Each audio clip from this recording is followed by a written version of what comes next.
रुद्राक्ष के शिवलिंग बनाए जा सकते हैं, गोबर के शिवलिंग बनाए जा सकते हैं।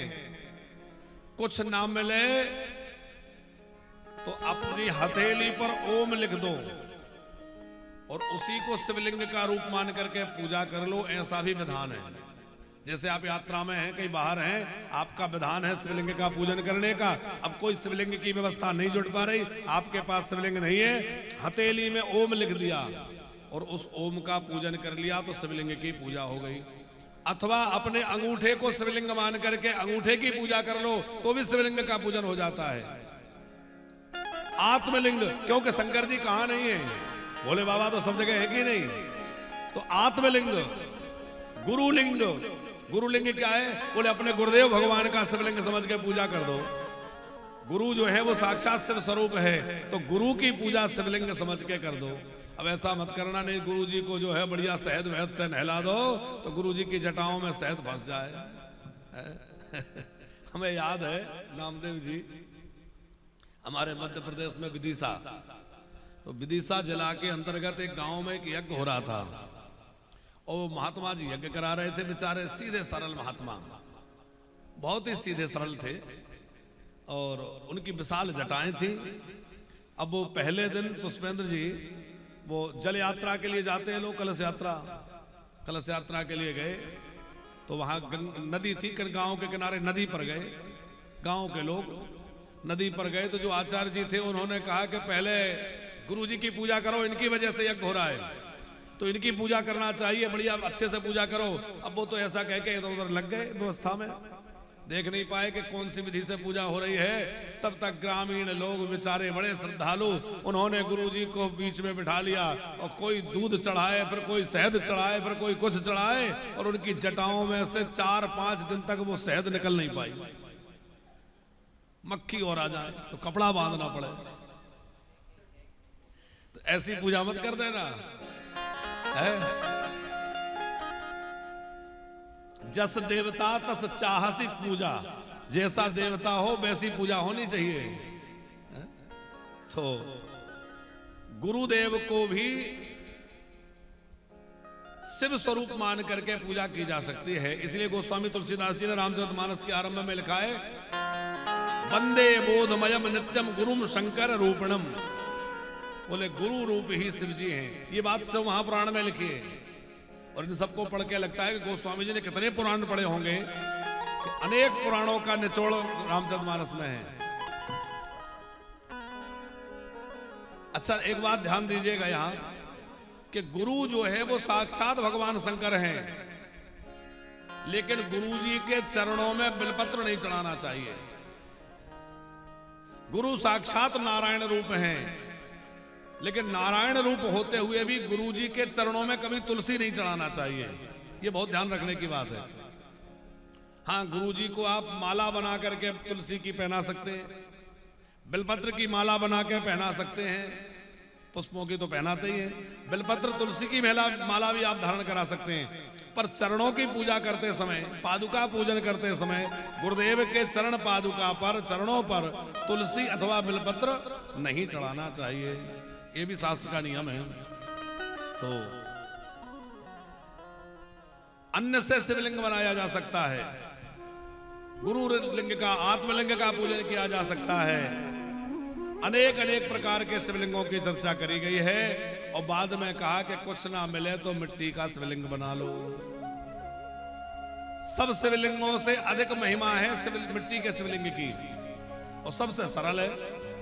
अब आजकल हमें कठिन लगने लगा, चूंकि आजकल तो मिट्टी जल्दी नहीं मिलती, शहरों में मिट्टी मिलना भी मुश्किल हो रहा है और मिल भी जाए तो शुद्ध मिलना। पर आजकल तो आदमी हाथ ना गंदा हो जाए, कपड़ा ना गंदा हो जाए तो भागता है। इस बार श्रावण मास में हम लोग प्रयास करेंगे कि हो सकेगा तो पूरा श्रावण के महीना मिट्टी के शिवलिंग बनाकर अर्चन करें और पूरा महीना नहीं हो सके तो कम से कम 1 हफ्ते तो खूब बढ़िया शिवलिंग का कार्य शिवलिंग हो। हमारे भोपाल से हमारी बड़ी दीदी बैठी हैं आशा शुक्ला जी, हम लोग 2005 से शुरुआत करके और मिनाल का जो ग्राउंड है बिजली ऑफिस वाला, उसमें हर वर्ष शिवलिंग बनवाते थे महाशिवरात्रि के समय। उसमें खरे जी, तिजारे जी, ये लोग पहले जुड़े थे, फिर धीरे धीरे गुप्ता जी जुड़ गए और लोग जुड़ गए। गुप्ता जी तो बहुत बाद में आए कोच फैक्ट्री से, लेकिन खरे जी बहुत पहले से थे वहां। तो वहां असंख्यात शिवलिंग बनते थे। महाशिवरात्रि के अवसर जो है पर 7 दिन तक खूब शिवलिंग बनते थे और खूब जो है शिव जी का रुद्राभिषेक होता था। फिर राम कथा, कभी भागवत कथा, ऐसे कथा। जब हम कथा नहीं करते थे तो फिर मुकेश महाराज जी कथा करने आते थे या कोई और महाराज। फिर बाद में हम भी कथा करने लगे, तो हमने भी 11 कथाएं वहां की मिनाल के ग्राउंड में। तो शिवलिंग बनाकर पूजा करने से बहुत जल्दी सिद्धि प्राप्त होती है। अभी अधिक मास आ रहा है। अधिक मास कब से है, किस किस को तिथि याद है? सबको याद है? तो तैयारी भी होगी। क्या तैयारी है? इस बार अधिक मास में हमारा मन है, कल ही हम लोग निश्चय कर रहे थे कि पूरा महीना जो है कार्तिक, इसका पूरा महीना पुरुषोत्तम मास का, अधिक मास का हम लोग अर्चन करें भगवान का। वृंदावन में भगवान की कृपा से मिला है और धाम प्राप्ति हुई है। तो पूरा 1 महीना जो है पुरुषोत्तम मास क्या करें? नित्य भगवान का अभिषेक करें पंचामृत आदि से, पुरुषोक्त आदि मंत्रों से। फिर नित्य भगवान का सहस्त्रार्चन हो। 1000 नामों से नित्य भगवान को तुलसी, तिल आदि आदि अर्पण हो। फिर नित्य भगवान के विष्णु सहस्त्र नाम का पाठ, गीता जी का पाठ हो, और शाम के समय थोड़ा कीर्तन हो, और शाम को प्रतिदिन दीपदान हो। तो हमारे वानप्रस्थी सब लोग तैयार हैं इसके लिए? सब लोग करेंगे? सब लोग साथ में रहेंगे तो आनंद आएगा। देखो वृंदावन वास का यही तो आनंद है। जितना ज्यादा लूट सको सो लूटो। क्या? भगवान का नाम, भगवान की भक्ति का सुख, ये लूटने के लिए तो हम लोग आए हैं। संसार की हमारी दौलत जो मर्जी लूट ले, हम तो भैया वृंदावन में आए हैं तो भगवान के भक्ति का आनंद लूटेंगे, भजन लूटेंगे। संसार जो लूटना है लूटे। बच्चे ले लें, बहुएं ले लें, जिनको लेना है वो संभालें। तो 1 महीने तक बढ़िया तुलसी जी को सजा के हम लोग विराजमान कर लेंगे। उनकी रोज परिक्रमा हो, तुलसी जी को दीपदान हो, तुलसी का पूजन अर्चन हो, शालिग्राम भगवान का अभिषेक हो, शालिग्राम भगवान का सहस्त्रार्चन हो, और सब लोग बैठ जाया करें, बीच में भगवान को विराजमान कर लें और खूब बढ़िया अर्चन करें। तो सब लोग उसमें आनंद से जुड़ेंगे। और मिट्टी के शिवलिंग की हम लोग चर्चा कर रहे थे कि पार्थिव प्रतिमा पूजा विधानम ब्रूहि सत्तम एन पूजा विधानेन सर्वाभीष्टमुपाप्यते। ऋषियों ने पूछा कि इस पार्थिव शिवलिंग की पूजा का क्या महिमा है, क्या विधि है? आप कृपा पूर्वक कहिए। तब सूत जी महाराज कह रहे हैं, पृष्ठम सुसाधु युष्माभि सदा सर्वार्थदायकम सद्यो दुःखस्य समनम श्रुत प्रविराम। हे मुनियों, आप बड़े सुधी हैं, आप विज्ञ हैं। सर्वदा सुखदायक भगवान शिव की पूजा है। मैं वह तुमसे कहता हूं जिस पूजा के करने से समस्त दुखों का समन हो जाता है। अपमृत्यु हरणम काल मृत्युश्चापि विनाशनम सद्या कल पुत्रादि धन धान्य प्रदम ध्वजः। शिव पूजा में पार्थिव पूजा जो है वो अकाल मृत्यु का नाश करती है, धन धान्य को देने वाली है, और पुत्र धन धान्य आदि से संपन्न करने वाली है। माने पुत्र नहीं है, संतान नहीं है तो संतान मिलेगी, धन की इच्छा है धन मिलेगा, संसार के वैभव की इच्छा है वैभव मिलेगा, अकाल मृत्यु का हरण होगा, और भगवान शंकर की कृपा, महादेव की कृपा से सर्वविध कल्याण होगा। सूत जी कह रहे हैं मिट्टी से ही अन्न उत्पन्न होता है, मिट्टी से ही वस्त्र आदि के लिए सामग्री उपलब्ध होती है, समस्त पदार्थ इस मिट्टी से ही उत्पन्न होते हैं। इसलिए मिट्टी से बने शिवलिंग की विशेष महिमा है। अन्नादि भोज्यम वस्त्रादि सर्वमुत्पद्यते यथा ततो मृदादि प्रतिमा पूजा विष्ट प्रदा भुवि। मिट्टी की प्रतिमा का विशेष महत्व यहां कहा जा रहा है। सूत जी कह रहे हैं, रते रत्नमयम लिंगम त्रेतायाम हेम संभवम द्वापरे पार्थिवम सृष्टम पार्थिवम तु कलौ युगे। सतयुग में मणियों के शिवलिंग की ज्यादा महिमा थी नामदेव जी। त्रेता युग में सोने से बने शिवलिंग की ज्यादा महिमा थी। द्वापर युग में पारद के शिवलिंग की विशेष महिमा थी और कलयुग में मिट्टी के शिवलिंग की ज्यादा महिमा है। अलग अलग युगों में अलग अलग वो है। और एक और बात यहां समझने जैसी है, जिस प्रकार कलयुग में ध्यान, जिस प्रकार सतयुग में ध्यान की, त्रेता में यज्ञ की, द्वापर में पूजा की और कलयुग में नाम की महिमा है। सतयुग में किसकी महिमा है? ध्यान की प्रधानता है। त्रेता में यज्ञों की प्रधानता है, द्वापर में पूजा परिचर्या की प्रधानता है और कलयुग में नाम की प्रधानता है। तो ये तो चारों युगों के चार कहे गए हैं। लेकिन यदि तत्व पूर्वक विचार किया जाए तो चाहो जोग चाहो श्रुति नाम प्रभाव,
किशन लाल जी, लेकिन चारों युगों में नाम की प्रधानता है कि नहीं है? भले ही सतयुग में ध्यान की प्रधानता है, लेकिन सतयुग में भी बिना नाम के काम तो नहीं चलता। सतयुग के भक्त भी नाम जपते हैं। चाहूं युग त्रेता में भले ही यज्ञों की प्रधानता है, पर नाम की वहां भी बड़ी विशेष महिमा है। द्वापर में भले ही पूजा परिचर्या प्रधान है, लेकिन बिना नाम के वो भी पूर्ण नहीं है। नाम की ही वहां भी प्रधानता है। और कलयुग में तो और कोई उपाय है ही नहीं, इसलिए नाम ही सर्वोपरि है, नाम ही सब कुछ है। सतयुग त्रेता द्वापर कलयुग कोई सा युग हो, बिना नाम के कहां कल्याण होगा? नाम ही आधार है। तो जैसे चारों युगों में नाम की प्रधानता है, वैसे ही मिट्टी के शिवलिंग की पूजा विशेष रूप से कलयुग में कही गई है। लेकिन आप 12 ज्योतिर्लिंगों की कथा सुनेंगे आगे, तो सतयुग में भी भगवान शंकर की नारद आदि ने मिट्टी के शिवलिंग बनाकर पूजा करी। त्रेता युग में भी भगवान श्री राम आदि ने मिट्टी का शिवलिंग बनाकर पूजा करी। द्वापर में भी अनेक भक्तों ने मिट्टी के शिवलिंग की पूजा करके सिद्धि प्राप्त करी। और कलयुग में तो लाखों लाख भक्त मिट्टी के शिवलिंग की पूजा से ही सिद्धि प्राप्त कर रहे हैं। माने पार्थिव शिवलिंग की पूजा का महत्व या विधान कलयुग में हो ऐसा नहीं, चारों युगों में इसकी विशेषता है, चारों युगों में इसकी महिमा है। पर कलयुग में विशेष इसलिए है कि हम लोगों को ना तो मणियां उपलब्ध है, ना स्वर्ण उपलब्ध है, ना और कोई चीज इतनी उपलब्ध है। मिट्टी बड़ी उपलब्ध है भैया, इसलिए मिट्टी से शिवलिंग बना बना के पूजा करो। बाणासुर ने अपने 1000 हाथों से शिवलिंग बनाए। बाणासुर का नाम सब जानते हैं, शिव भक्त हुए। 1000 भुजाएं थी बाणासुर को, वो 1000 भुजाओं से खूब शिवलिंग बनाते थे और खूब शिवार्चन करके पूजा करके और नर्मदा मैया में विसर्जित करते थे। तो बाणासुर ने जो शिवलिंग बनाकर नर्मदा जी में विसर्जित किए, वो सब शिवलिंग बाण लिंग के रूप में प्रकट हो गए और वो नर्मदा जी में बाण लिंग के रूप में प्रतिष्ठित हैं। उस पूजा से प्रसन्न होकर भगवान शंकर ने बाणासुर को अपना प्रधान सेवक बना लिया, प्रधान गण बना लिया। बोले बाबा बड़े दयालु हैं, बड़ी जल्दी कृपा करते हैं। यदा सर्वेषु देवेषु ज्येष्ठा श्रेष्ठो महेश्वरा एवं सर्वेषु लिंगेषु पार्थिवं श्रेष्ठमुच्यते। जैसे सभी देवताओं में भगवान शंकर श्रेष्ठ हैं, जैसे सभी नदियों में गंगा मैया श्रेष्ठ हैं, उसी प्रकार सभी शिवलिंगों में मिट्टी के शिवलिंग सबसे अधिक श्रेष्ठ हैं। यदा नदीषु सर्वासु ज्येष्ठा श्रेष्ठा सुरापगा तदा सर्वेषु लिंगेषु पार्थिवं श्रेष्ठमुच्यते। जैसे सब नदियों में ज्येष्ठ श्रेष्ठ गंगा मैया है, उस प्रकार सब शिवलिंगों में मिट्टी के शिवलिंग से श्रेष्ठ हैं। पूज्येत पार्थिवं लिंगम सर्व कामार्थ सिद्धिदम। पार्थिव शिवलिंग के पूजा से 100 प्रकार की कामनाओं की सिद्धि हो जाती है। अर्चा पार्थिवं लिंगानाम कोटि यज्ञ फलप्रदा मुक्तिदा मुक्तिदा मुक्ति नित्यम तदा कामार्थिनाम नृणाम। जो पार्थिव शिवलिंग का पूजन करता है उसको करोड़ों करोड़ यज्ञ का फल प्राप्त हो जाता है। संसार में भोक्ति और मरने के बाद उसको मुक्ति प्राप्त हो जाती है। समस्त प्रकार के दान, व्रत, तीर्थ, नियम और यज्ञों का फल बिना किसी प्रयास के पार्थिव शिवलिंग की पूजा से प्राप्त हो जाता है। नामदेव जी, हम चाहे के भी सारे यज्ञ नहीं कर सकते। कोई चाहे कि मैं अपने जीवन में जितने यज्ञों का विधान है सारे यज्ञ कर लूं, तो कोई कर पाएगा? नहीं कर सकते। हमें एक यज्ञ करना तो भारी पड़ता है। अनेक प्रकार के यज्ञों का पुराणों में, स्मृतियों में वर्णन है। अग्निष्टोम यज्ञ है, वाजपेयी यज्ञ है, राजसूय यज्ञ है, फिर कितने कितने प्रकार के यज्ञ हैं। पर यहां कहा जा रहा है कि जो नित्य प्रति भगवान शंकर का पार्थिव शिवलिंग बनाकर पूजा करता है, उसके सारे यज्ञ संपन्न हो गए, उससे कोई यज्ञ नहीं बचा। वो मिट्टी के शिवलिंग में ही सारे यज्ञ उसके संपन्न हो गए। और बोले जो शिवलिंग का पूजन करता है उसने सारे तीर्थ कर लिए। अब भूमंडल में जितने तीर्थ हैं, हम कितना भी प्रयास करें कर पाएंगे? कई लोगों का अभ्यास होता है, खूब तीर्थों में घूमते हैं, खूब दर्शन करते हैं, पर चाहे जितना दर्शन करके भी हम सारी पृथ्वी के तीर्थों को कर लें, ऐसा संभव नहीं है। पर पार्थिव शिवलिंग का पूजन करना शुरू कर देंगे तो भैया पार्थिव शिवलिंग पूजा से सारे तीर्थों का फल घर बैठे मिल जाएगा। सारे व्रत, हमारे यहां व्रत भी बहुत तरह के हैं। चांद्रायण व्रत है, कृच्छक व्रत है, फिर तिथियों के व्रत हैं, वारों के व्रत हैं, योगों के व्रत हैं, पर्वों के व्रत हैं, त्योहार, कितने व्रत हैं। यदि कोई सारे व्रत करे तो प्रतिदिन ही व्रत है कि नहीं है? तो हम इतने व्रत नहीं कर सकते। पर क्या करें? बोले पार्थिव शिवलिंग का अर्चन कर लें तो सारे व्रत हमारे संपन्न हो जाएंगे। पार्थिव शिवलिंग की पूजा से सारे व्रत परिपूर्ण हो जाएंगे। एकता सर्वदानानि व्रतानि विविधानि च तीर्थानि नियमा यज्ञः लिंगार्चा चैकता स्मृतः। बिना किसी संशय के मन में कोई संदेह ना रहे कि पूजा से फल मिलेगा कि नहीं, कुछ होगा कि नहीं, खूब श्रद्धावंत होकर के नित्य पार्थिव शिवलिंग का पूजन करे तो भैया कोई भी वस्तु दुर्लभ नहीं रह जाएगी।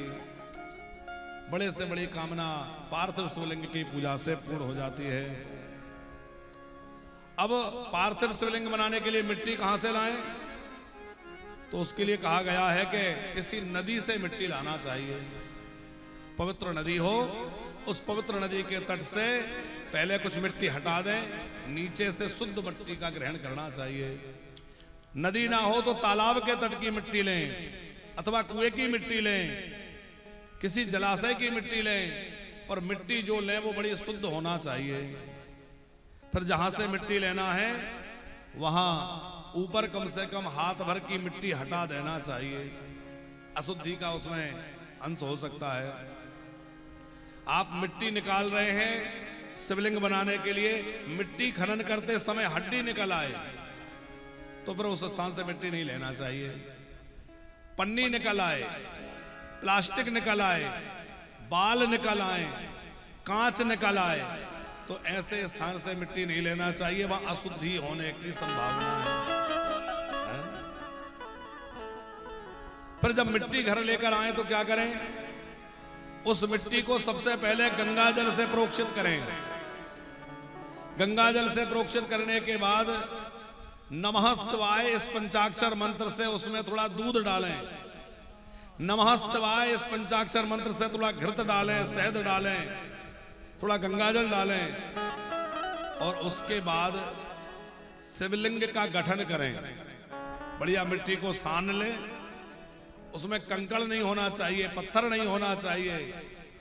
कंकड़ पत्थर और किसी प्रकार का तंतु आदि नहीं होना चाहिए, वो अलग कर दें।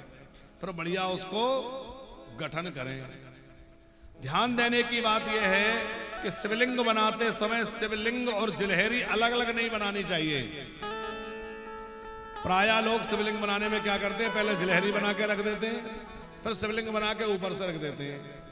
पर यह विधान शास्त्रीय विधान नहीं है। क्या करना चाहिए?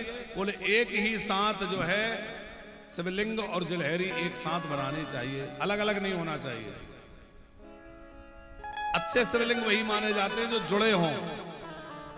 यदि आप नर्मदेश्वर शिवलिंग लाए हैं तो वो तो अलग ही रहेंगे, तो क्या करें? बोले उनको जोड़ देना चाहिए, अलग ना रहें। कई मंदिरों में आपने देखा होगा शिवलिंग हिलते रहते हैं या अलग हो जाते हैं। हमारे हम लोगों ने प्रतिष्ठा करी तो वो एक बार हिल गए थे ना, अलग हो गए, फिर हम लोगों ने उसको बढ़िया से सेट करवा दिया।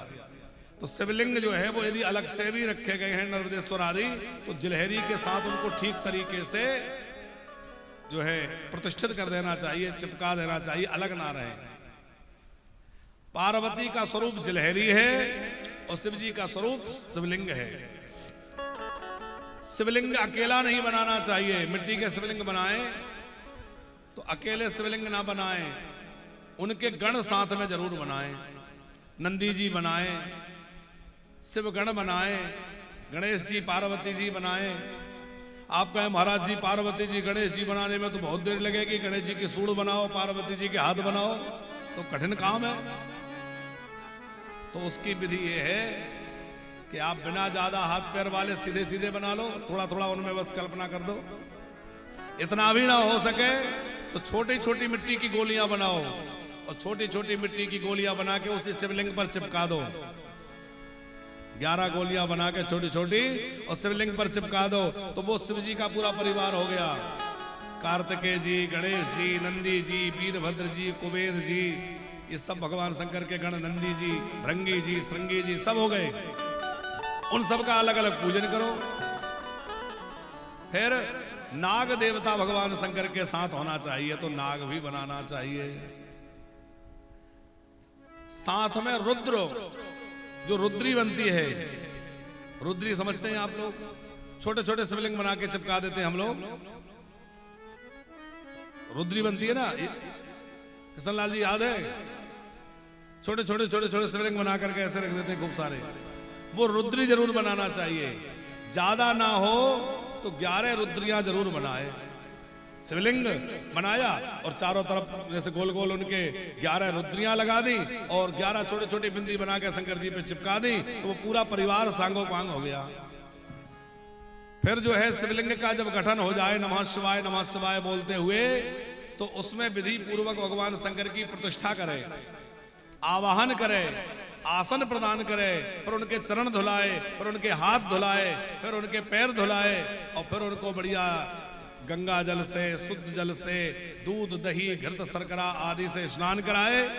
और स्नान कराने के बाद बढ़िया उनको शुद्ध जल से स्नान करा के वस्त्र धारण कराएं, उपवस्त्र धारण कराएं, यज्ञोपवीत धारण कराएं, फिर गंध अक्षत पुष्प धूप दीप नैवेद्य आदि अर्पित करें। उसके बाद बिल्वपत्र अर्पित करें, विविध पुष्प अर्पित करें। भोले बाबा कहते भैया जो फूल किसी को ना चढ़े वो मेरे पास ले आओ। अरे आक धतूरे का फूल कौन पसंद करता है? और भोले बाबा को बहुत प्रिय है। कनेर का पुष्प भगवान शंकर को बड़ा प्रिय है। उसमें भी कहीं पीला कनेर मिल जाए तो भोले बाबा गदगद हो जाते हैं पीला कनेर देख के, इसलिए पीले कनेर का पुष्प भोले बाबा को चढ़ाओ।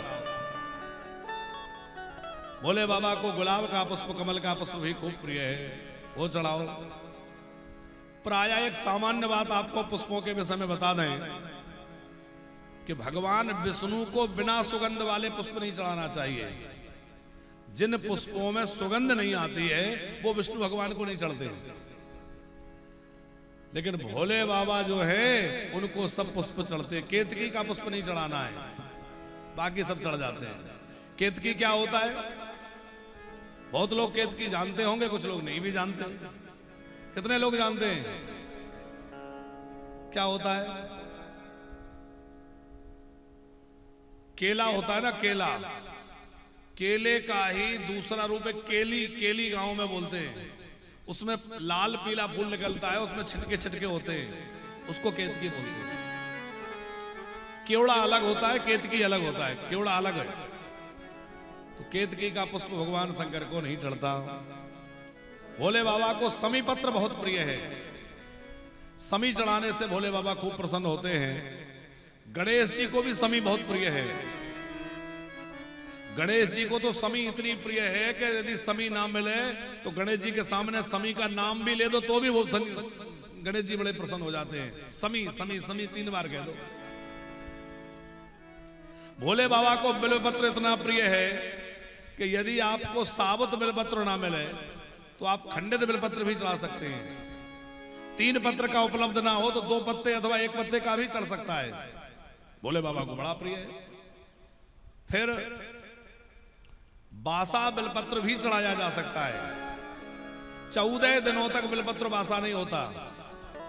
आपने लाके एक बार घर में रख लिया, उसी में से निकाल के 5, 10 पत्ते 11 पत्ते जितने भी है आप प्रतिदिन चढ़ाते रहिए। तो बासे का दोष बिल्वपत्र में नहीं लगता।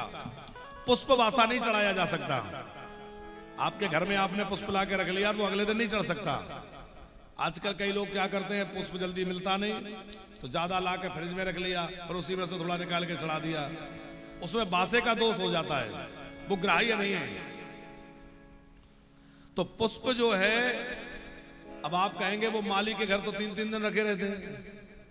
माली के घर में रखे पुष्पों में दोष नहीं लगता, लेकिन हमारे घर आने के बाद उसमें बासे का दोष हो जाता है।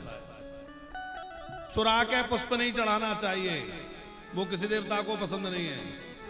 हाँ, सवेरे मॉर्निंग वॉक पे निकले और थैली बगल में रख ली और जिसके बगीचे में बढ़िया फूल रखे, अब सवेरे का टाइम, लोग सो रहे हैं, तमाम ले आए।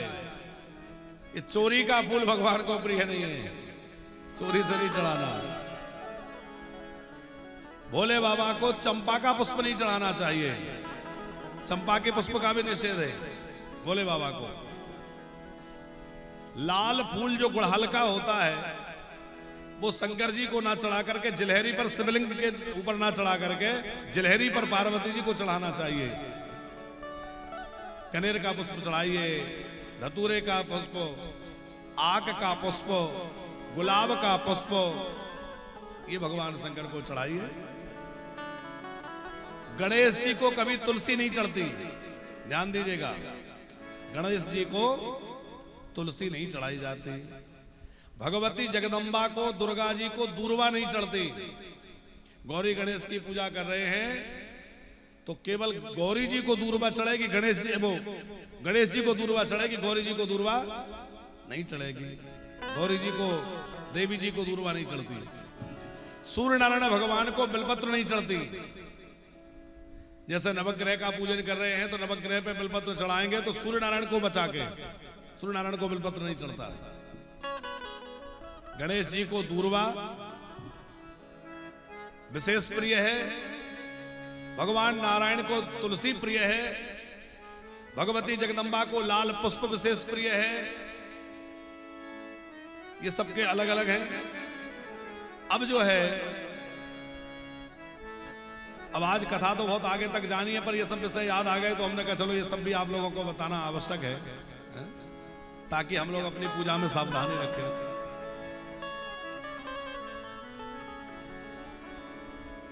भगवान गणेश को सिंदूर और दूर्वा बहुत प्रिय है। गणपति जी को जो दूर्वा चढ़ाओ वो थोड़ा सिंदूर में करके चढ़ाओ तो और ज्यादा उसका फल बढ़ जाता है। गणपति जी को दूर्वा प्रिय है। अभिषेक किस चीज से करना चाहिए, पात्र कौन सा होना चाहिए? बोले भगवान शंकर का अभिषेक गवय श्रृंग से होना चाहिए। श्रृंगी जिसको हम लोग बोलते हैं, श्रृंगी का सही विधान है किशनलाल जी के गाय के सिंह की श्रृंगी होना चाहिए, उसको बोलते हैं गवय श्रृंग। अब गवय श्रृंग जल्दी मिलता नहीं, तो पीतल की बना लो या चांदी की बना लो। तो श्रृंगी से अभिषेक होना चाहिए भगवान शंकर का। भगवान गणेश का जो है ताम्र पात्र से अभिषेक होना चाहिए। भगवती जगदम्बा का स्वर्ण पात्र से अभिषेक होना चाहिए। भगवान शंकर का गवय श्रृंग से, भगवान नारायण का शंख से अभिषेक होना चाहिए। सालिग्राम है, विष्णु भगवान है, रामकृष्ण है, लड्डू गोपाल जी हैं, तो शंख से अभिषेक करना चाहिए। अब उसमें भी ध्यान देने की बात यह है कि जो शंख मुंह लगाकर बजाया जाता है उस शंख से अभिषेक नहीं करना चाहिए। बजाने वाला शंख अलग होता है और अभिषेक करने का, अर्घ देने का शंख अलग होता है। जो बजाया नहीं जाता वो सिर्फ अर्घ और अभिषेक के लिए रखा जाता है। उसमें आगे छिद्र भी नहीं होता, बचता भी नहीं है। वो अर्घ के लिए विशेष होता है। और भगवान शंकर की पूजा में शंख नहीं बजाना चाहिए। अच्छा, आप कहेंगे देवी जी का अभिषेक, दुर्गा जी का अभिषेक सोने के पात्र से कर रहे हैं महाराज जी, अब इतना बड़ा सोने का पात्र कहां से लाए? तो उसका विधान यह है कि आप भले ही तांबे अथवा पीतल का पात्र बनवा लो और उसके मुख पर थोड़ा सा सोने का कुछ कण लगवा दो। युक्ति हो गई कि नहीं? पात्र आपने पीतल का ले लिया, ताम्र का ले लिया और उसमें आपने थोड़ा सा स्वर्ण लगा दिया, तो वो स्वर्ण जल से अभिषेक माना जाएगा। भगवान शंकर को दूध चढ़ाया जाता है तो वो तांबे के पात्र में ना रखा जाए, क्योंकि तांबे के पात्र में पड़ने से दूध विष जैसा हो जाता है, अग्राह्य हो जाता है। इसलिए कभी भी तांबे के लोटे में, तांबे के घड़े में, तांबे के पात्र में दूध, दही नहीं रखना चाहिए भगवान शंकर की पूजा में। इसीलिए जो अभिषेक का पात्र होता है वो कभी तांबे का नहीं होता। क्यों? बोले तांबे में दूध डालेंगे तो वो गड़बड़ हो जाएगा। इसलिए या तो पीतल का पात्र हो, अष्टधातु का पात्र हो, या पर सबसे अच्छा श्रृंगी का है, श्रृंगी से करिए। तो ये सब ध्यान रखने की बातें हैं। भगवान शंकर के लिए बिलपत्र जो चढ़ाया जाए वो डंठल रहित होना चाहिए। डंठल के सहित बिलपत्र चढ़ाने का बड़ा दोष लगता है, इसलिए बिलपत्र में से डंठल अलग कर देना चाहिए। डंठल हटा करके बिलपत्र चढ़ाना चाहिए। कभी भी बिलपत्र को जो है सीधा नहीं चढ़ाना चाहिए, हमेशा बिलपत्र उल्टा चढ़ाना चाहिए। पुष्प को कभी भी उल्टा नहीं चढ़ाना चाहिए, पुष्प को हमेशा सीधा चढ़ाना चाहिए और बिलपत्र को हमेशा उल्टा चढ़ाना चाहिए। दूर्वा जब भी चढ़ाओ तो दूर्वा का जो अंकुर है वो हमारी ओर होना चाहिए, दूर्वा का जो अग्रभाग है वो हमारी ओर होना चाहिए, विपरीत दिशा में ना हो, उसका फल विपरीत हो जाएगा। पुष्प जो है धोकर नहीं चढ़ाना चाहिए, पुष्पों को धुलना निषेध है, थोड़ा छींटा मार सकते हैं। और बिलपत्र है, तुलसी है, दूर्वा है, इसको बिना धुले नहीं चढ़ाना चाहिए। जिस जल पात्र में पुष्प डाल दिए जाते हैं वह जल अग्राह्य हो जाता है। कई लोग क्या करते हैं, शंकर जी को जल चढ़ाने जा रहे हैं तो लोटे में फूल डाल के ले गए, जल चढ़ा दिया, उधर फूल भी चढ़ा दिया। तो ना तो वो फूल काम के रहे, ना वो जल काम का रहा, जिसमें जल में लोटे में फूल डाल दिए गए। समझ रहे हैं हमारी बातों को? तो पुष्प जो है कभी भी जल पात्र में नहीं डालने चाहिए, वो जल जो है निर्माल्य हो जाएगा, उपयोग का नहीं रह जाएगा। पुष्प अलग रख के ले जाने चाहिए। कभी भी गंगा जल को किसी जल में नहीं डालना चाहिए। ये बात कितने लोगों को पता है? गंगा जल को किसी जल में नहीं डालना चाहिए, बहुत लोगों को पता है। अब बाकी लोग कह रहे होंगे महाराज जी हम तो कहते थे कि पूजा के जल में गंगा जल मिलाओ, आप कह रहे हैं किसी जल में गंगा जल मत मिलाओ। अरे गंगा में सब मिलते हैं, गंगा किसी में नहीं मिलती। इसलिए क्या करना चाहिए? बोले यदि पूजा के उस जल में आप गंगा जल मिश्रित करना है तो गंगा जी का जल पहले लोटे में डालो और बाद में उसमें जल डालो, क्योंकि गंगा में सब मिलते हैं, गंगा किसी में नहीं मिलती। जाके गंगा तो सीधा फिर गंगा सागर में मिलती है। तो ऐसा नहीं कि लोटा भरा है जल का, उसमें आपने 4 बूंद गंगा जल के डाल दिए तो गड़बड़ हो जाएगा। क्या करना है? पहले खाली लोटे में गंगा जल डालिए और उसमें फिर जल भर लीजिए। बाल्टी में लेना है तो थोड़ा पहले गंगा जल डालिए और उसमें जल भर लीजिए। ये विधान है। तो भोले बाबा को बिलपत्र बड़ी प्रिय है। साबुत बिलपत्र ना मिले तो आप जो है खंडित बिलपत्र भी चढ़ा सकते हैं, बासा बिलपत्र भी चढ़ा सकते हैं। एक बार चढ़ा हुआ बिलपत्र दोबारा चढ़ा सकते हैं। कल नया ना मिले तो जो बिलपत्र चढ़े हुए हैं उन्हीं को उठा करके उनको जल से प्रोक्षित करके धो करके और फिर चढ़ा देना चाहिए। दोबारा चढ़ाया जा सकता है, बार बार चढ़ाया जा सकता है। कहीं यात्रा पर जा रहे हैं और बिलपत्र नहीं मिलेगा, कहीं ऐसे जाना हो। अब हम लोग कैलाश मानसरोवर की यात्रा पे जा रहे हैं। कब है कैलाश मानसरोवर की यात्रा? याद है आप लोगों को? श्रावण के महीने में 24 अगस्त को हम लोग यहां से निकलेंगे। लखनऊ से यात्रा प्रारंभ होगी और 9 दिन की यात्रा रहेगी। हवाई मार्ग से यात्रा होगी। उसको आपको कारों से नहीं चलना, बसों से नहीं चलना, पैदल नहीं चलना, हेलीकॉप्टर से यात्रा कराई जाएगी।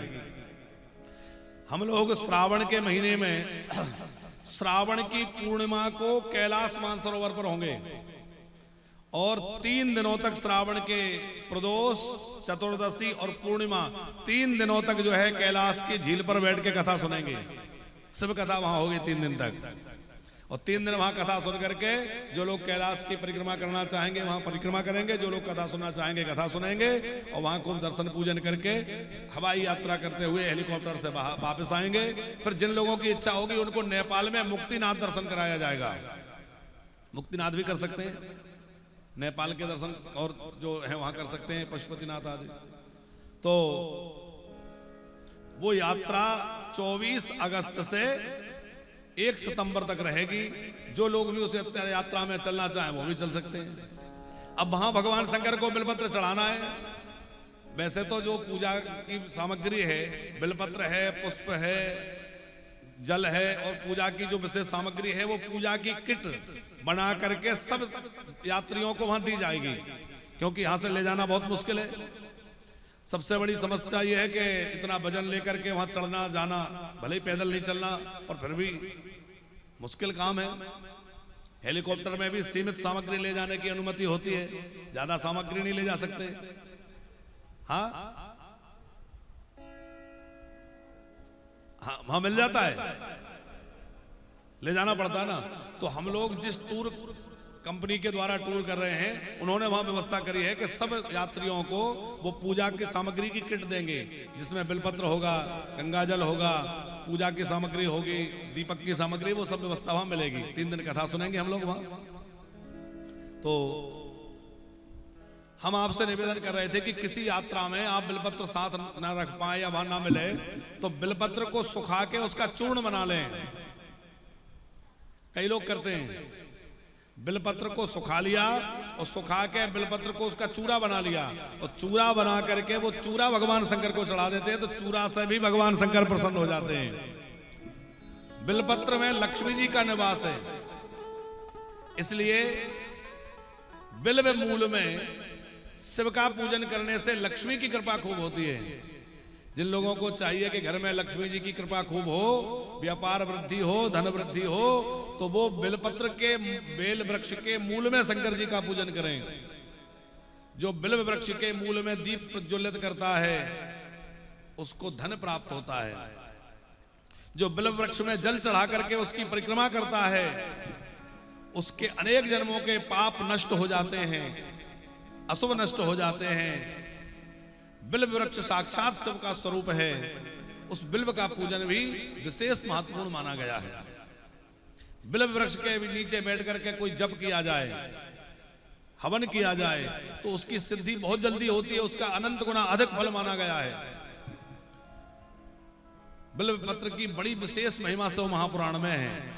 और जैसे बिल्व वृक्ष की अथवा बिल्वपत्र की महिमा है, वैसे ही रुद्राक्ष की महिमा है। रुद्राक्ष की भी बड़ी विशेष महिमा शिव महापुराण में है। बिना भस्म त्रिपुंडेन बिना रुद्राक्ष मालया बिल्व पत्रम बिना नैव पूज्ये शंकरम बुधा। भोले बाबा की पूजा करें तो बिना त्रिपुंड लगाए ना करें, बिना भस्म धारण किए हुए ना करें, बिना रुद्राक्ष माला के ना करें, और बिना बिल्वपत्र की पूजा पूरी नहीं होती। बिल्वपत्रम बिना नैव पूज्ये शंकरम बुधा। अब एक समस्या आएगी कि हम लोग तो ऊर्ध्व पुण्य लगाते हैं, वैष्णव हैं, तो त्रिपुंड कैसे लगाएं? और बिना त्रिपुंड के पूजा पूरी नहीं होगी। कृष्णलाल जी है ना प्रश्न। तो इसका समाधान ये है कि पहले आप भस्म का थोड़ा सा त्रिपुंड धारण कर लें, पर अपना ऊर्ध्व पुंड धारण कर लें। पर शिव जी की पूजा में भस्म लगाना और त्रिपुंड लगाना अनिवार्य है। त्रिपुंड भी ना लगाएं तो ऐसे ही भस्म धारण कर लें, और भोले बाबा की पूजा में भस्म जरूर धारण करना चाहिए। रुद्राक्ष की माला अवश्य धारण करना चाहिए। ये भगवान शंकर की आंख से ही रुद्राक्ष का वृक्ष, शिव जी की आंख से अश्रु बिंदु गिरा, उससे वृक्ष उत्पन्न हुआ, इसके लिए नाम पड़ गया रुद्राक्ष। 14 मुखी तक होता है, एक मुखी से लेकर के, और सबकी अलग अलग महिमा है। पर एक मुखी दो मुखी के चक्कर में ज्यादा भटकना नहीं है। 5 मुखी सहजता से मिल जाता है, वो सबसे बढ़िया है। क्योंकि एक मुखी आजकल नकली खूब बिक रहा है, घिस घिसा के वो चिपका के ऐसा बना देते हैं, बिल्कुल लगेगा एक मुखी है। मिल जाए तो अच्छा है, बाकी पंचमुखी रुद्राक्ष का बहुत महत्व है। पंचमुखी बड़ी सहजता से मिलता है, कहीं भी ले लो। आजकल तो वो भी प्लास्टिक का मिलने लगा। हम लोग थाईलैंड गए तो वहां रुद्राक्ष बिक रहा था। हमें आश्चर्य हुआ, एक मॉल में गए तो जो यात्री थे वो बोले कुछ ना कुछ घर ले चलने के लिए कुछ खरीद ले। तो एक उनको एक मार्केट में ले गए। अब मार्केट में ले गए तो वहां देखा कि एक दुकान पर रुद्राक्ष की मालाएं रखी हैं। हमें थोड़ा वो लगा कि भाई थाईलैंड में भी लोग रुद्राक्ष पहनते हैं। उड़ा के देखा तो वो बिल्कुल प्लास्टिक था, पर वो आकार, उसकी आकृति रुद्राक्ष की थी। तो वो तो सहज में पकड़ में आ रहा था, बिल्कुल अलग ही प्लास्टिक ही था। पर हम लोग जो रुद्राक्ष धारण करते हैं इनमें भी कई बार नकली आ जाता है। आजकल जो है तमाम ऐसी चीजें हैं जिनसे बिल्कुल ओरिजिनल रुद्राक्ष की तरह रुद्राक्ष बनाया जा रहा है। इसलिए कहीं विश्वसनीय स्थान से रुद्राक्ष लेकर धारण करें। कहां धारण करें? बोले अपने शिखा में बांध लें, अपने हाथों में रुद्राक्ष बांध लें, अपने गले में रुद्राक्ष बांध लें। इस प्रकार पूरे अंग में जो रुद्राक्ष धारण करता है वो साक्षात भगवान शंकर का स्वरूप हो जाता है। उसको देख करके यमराज के दूत थरथर कांपते हैं और दूर भाग जाते हैं। यमराज के दूत उसके नजदीक आते ही नहीं है। नामदेव जी, जिसने अपने शरीर पर रुद्राक्ष धारण कर रखा है। इतने सरल उपाय हैं, पर हम लोग फिर भी यम यात्रा भोगने के लिए तैयार बैठे हैं। अरे बढ़िया रुद्राक्ष पहनो, तुलसी पहनो, 4 तोला की सोने की स्ट्रेन तो लटका लेंगे, लेकिन एक तुलसी का दाना पहनने में कष्ट होता है? दुनिया भर के कड़ा, चांदी का कड़ा, चांदी की चैन, सोने की चैन, ये वो दुनिया का पहन लेंगे, लेकिन तुलसी रुद्राक्ष पहनने में दिक्कत है। एक संत कह रहे थे, सोना पहनोगे तो चोर की दृष्टि रहेगी, सोना पहनोगे तो चोर की दृष्टि रहेगी, और तुलसी पहनोगे तो चित चोर की दृष्टि रहेगी। कन्हैया की दृष्टि आप पर बनी रहेगी। भैया ये मेरा है, ये मेरा